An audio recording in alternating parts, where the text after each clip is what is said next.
का मुद्दा है और उसके कारण है उसके पीछे।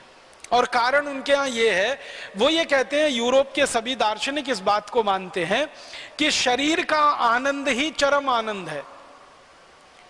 हम बिल्कुल इससे उल्टी बात मानते हैं। हम मानते हैं ईश्वर प्राप्ति का आनंद ही चरम आनंद है। भारत में चरम आनंद की स्थिति ईश्वर प्राप्ति में है, यूरोप में चरम आनंद की स्थिति शरीर के सुख में है। तो यूरोप में जो भी किया जाता है वो शरीर के सुख के लिए किया जाता है, और भारत में जो भी किया जाता है वो मोक्ष प्राप्ति और ईश्वर प्राप्ति के लिए किया जाता है। तो हम संगीत में जाएं, हम गीत में जाएं, हम नृत्य में जाएं, कहानी में जाएं, कविता में जाएं, नाटक में जाएं, हम चित्रकारी में जाएं, कलाकारी में जाएं, कहीं भी जाएंगे, हमारा लक्ष्य है ईश्वर की प्राप्ति, मोक्ष की प्राप्ति और इच्छाओं से मुक्ति। यूरोप वाले और अमेरिका वाले चाहते हैं शरीर का सुख, शरीर का सुख, शरीर का सुख। तो उनको शरीर का सुख एक तरीके से लेना, थोड़ी देर के बाद उसमें ऊब हो जाती है तो दूसरे तरीके से लेना, फिर उसमें ऊब हो जाती है तो तीसरे तरीके से लेना, फिर उसमें ऊब आ जाती है तो चौथे तरीके से लेना। तो चूंकि शरीर का सुख ही सब कुछ है और वही जीवन का अंतिम लक्ष्य है, क्योंकि वो मानते हैं कि ये शरीर एक बार ही मिला है, आगे मिलेगा कि नहीं मिलेगा पता ही नहीं। ना वो पुनर्जन्म को मानते हैं, ना पूर्व जन्म को मानते हैं। यूरोप की सभ्यता और भारतीय सभ्यता में जो जमीन आसमान का एक अंतर है वो ये कि हम पूर्व जन्म को भी मानते हैं, पुनर्जन्म को भी मानते हैं। यूरोप वाले ना पुनर्जन्म को मानते हैं ना पूर्व जन्म को मानते हैं। वो कहते हैं जन्म एक ही है, अब इस जन्म में ये शरीर मिल गया, इसमें जितना सुख लेना है ले लो, जितना भोग करना है भोग लो। तो सुख में डूबना है, भोगों में डूबना है, उसके लिए समलैंगिकता में जाना पड़े तो वहां चले जाओ, और किसी काम में जाना पड़े तो वहां चले जाओ। वो सब कुछ सुख प्राप्ति है शरीर के माध्यम से, इसलिए उनके यहाँ समलैंगिकता एक बहुत बड़ा प्रश्न है।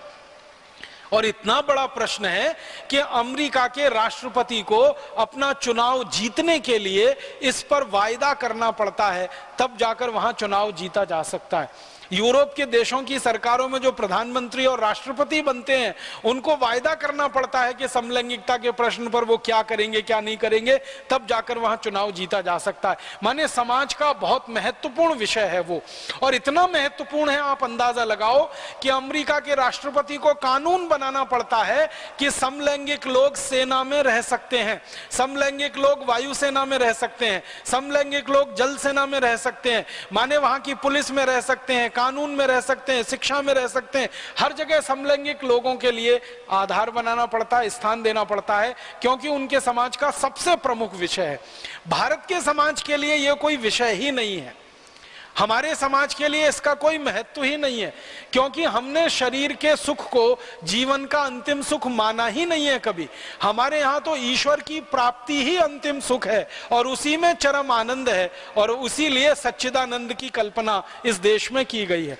तो हमारी तो प्रश्न अलग हैं, मान्यताएं अलग हैं, और उसके हिसाब से व्यवस्थाएं अलग हैं। इसलिए भारत में समलैंगिकता कोई विषय नहीं है।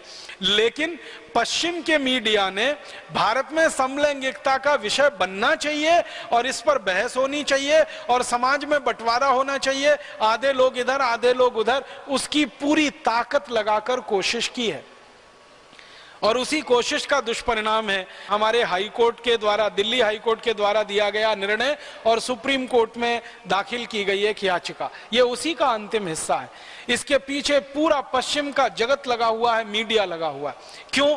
वो जानते हैं कि भारत में अगर ये विषय चल पड़ा और भारत के लोगों के द्वारा ये विषय अगर स्वीकृत हो गया तो कितना बड़ा बाजार उनको यहाँ मिल जाएगा, जो समलैंगिक लोगों की वस्तुओं की बिक्री के लिए यूरोप और अमेरिका में भी उपलब्ध नहीं।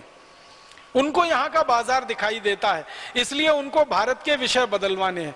तो अब इस विषय को बदलवाने की कोशिश एक तो मीडिया के द्वारा हो रही है, इलेक्ट्रॉनिक मीडिया के द्वारा, और दूसरा फिर प्रिंट मीडिया के द्वारा भी शुरू हो गई है।